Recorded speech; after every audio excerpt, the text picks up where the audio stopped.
Hello, কি অবস্থা? কাহিনী হলো যে সাকিব খানের নতুন একটা মুভি আসতেছে, সেই মুভির টিজার তুফান। ভাই, তুফান নাকি পুরো তুফান লাগাই দিছে টিজার জগতে। বাংলাদেশের ইতিহাসে নাকি এটা শ্রেষ্ঠ টিজার। আর একটা কথা, আমি কখনোই সাকিব খানের কোনো ছবি মনে হয় দেখিনি আমার লাইফে, হলে তো দেখিই নাই।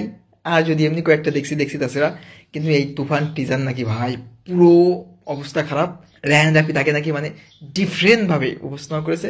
চলো টিজারটা দেখি, তারপরে কি দেখি তোমাদের সাথে আলোচনা করি। আমি খুব এক্সাইটেড যে সাকিব খানের এই টিজার নাকি বাংলা ইতিহাসে শ্রেষ্ঠ টিজার। আদৌ কি শ্রেষ্ঠ টিজার? চলো দেখি আর কি। আর আমি কিন্তু সাকিব খানের মানে ভক্তও না, আবার হেটার বলতে বড় হেটারও না। কেন জানি আমি সাকিব খানের কোনো কিছুই না, কিন্তু এটা নাকি মানে সেই করেছে মানে মারাত্মক। তুফান অফিসিয়াল টিজ, সাকিব খান, মিম চক্রবর্তী, চঞ্চল, ও মাই গড, নাবিলা, রায়হান রাফি চুরকিতে আসতেছে, ও মাই গড, রায়হান রাফি, ও মাই গড, মানে পুরো সাধু ভাষা। হ্যাঁ, আর ব্যাকগ্রাউন্ড যে মিউজিক ভাই, আর ভাই এর প্রথম যে লুকটা, এই লুকটা দেখো, ও মাই গড। এই যে পিছনে যে সিনটা, মানে এই লুকটা, এই বডি ফিটনেস, এই অ্যাকশন, বাইরে কি বলবো, মানে সত্যি সত্যি যে গ্যাংস্টার, মানে কি একটা অবস্থা জানি না। গড, এই রে ভাই, কি এটা এটা এটা এটা এটা কি এটা, মানে অসম্ভব, মানে কি একটা অবস্থা দেখো। যে এই যে অ্যাকশন, পুরো গ্যাংস্টার। আর চুল দেখছো, চুলির অবস্থা কি। আমার এটা থেকে একটা জিনিসই মনে হচ্ছে যে ওই কেজিএফ আর এই যে আছে না, কি যেন ওই অ্যানিমাল নামের একটা মিশ্রণ, মানে ওই দুটো চরিত্র থেকে মিশ্রণ করে এই সাকিব খানের এই মানে চরিত্রটা করা হয়েছে বা এর লুকটা দেওয়া হয়েছে। মানে তুমি অ্যানিমাল বলতে পারবা না, আবার দেখি কেজিএফও বলতে পারবা না, মানে দুটোর সংমিশ্রণে সম্ভবত সংমিশ্রণ বা অনুপ্রেরণা যেটাই বলতে পারো, পুরো পাই দিছে। গড, এটা কি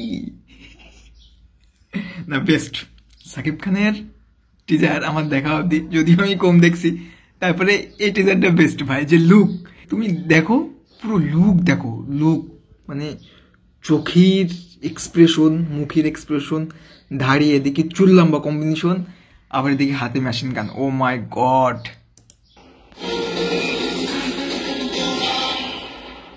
ভাই আমি এটা কি দেখলাম, এটা এটা এটা আমি কি দেখলাম কি, মানে রায়হান রাফি সাকিব খান রে কিভাবে উপস্থাপনা করলো। এখন দেখার বিষয় মুভিটা কেমন হয়। টিজার তো মনে করো পুরো ফাটাই দিছে। আর লাস্ট যে জিনিসটা দেখলাম ভাই, চঞ্চল চৌধুরীর ফাটা গলায় যে ডায়লগ আর যে হাসি রে ভাই, ইউনিক যে হাসিটা, সাথে সাকিব খানের যে চিল্লানি ভাই, পুরো র ফিল। জানি না মুভিটা কেমন হবে, আমি যদিও মুভি দেখবো কি না দেখবো আমি জানি না, হয়তো এটা মুভি লাভারও না, সাকিব ফ্যানও না, মানে সাকিবের ব্যাপারে এটারও বলতে পারবো না, মানে আমি কোনো কিছুই না আর কি। মানে ওই আমার পাঁচটা চার্জে যদি কোনদিন কোনো মুভি ভালো লাগলেও দেখি, না হলে ভাই দেখি না। তবে বাংলার ইতিহাসে এই টিজারটা ভাই শ্রেষ্ঠ টিজার আমার মনে হয়, আমি যতগুলো টিজার দেখছি বা যাই দেখি। আর সাকিব খানের তো এটা এটা আরেকবার দেখি, এটা আরেকবার না দেখলে নয়। লাস্ট যে বিষয়টা ঘটাইছে, হ্যাঁ, এই চঞ্চলের এই রে ভাই, হ্যাঁ চঞ্চলের এর যে জিনিস, ও তুফান খুব ভয় পাইছি রে। এই যে হাসি, এই যে আরে চিল্লানিটা ভাই, ও ও মাই গড। যাই হোক, মানে আমি ভাই বেস্ট ছিল বাংলার ইতিহাসে, এটা শ্রেষ্ঠ ফিচার। আই হোপ মানে একটা করবে লোক কি। হ্যাঁ, আমি পুরো স্যাটিসফাইড, মানে কি টিজার দেখলাম ভাই, যেটা শুনতেছিলাম সেটা পুরো। যাক, আশা করি মনে হয় ভালো কিছু হবে। তবে তোমাদের এটা ফুল মুভি দেখার জন্য আজহা সরি এটা দেখার জন্য ঈদুল আজহা পর্যন্ত অপেক্ষা করা লাগবে। রায়হান রাফি মেগা স্টার সাকিব খান যে কিভাবে উপস্থাপনা করেছে এটা দেখার বিষয়। আর এই টিজারটা দেখে আসলে বোঝা যায়নি মুভিটা কেমন হবে, কি দেখি এটা একটা মানে টুইস্ট থাকলো।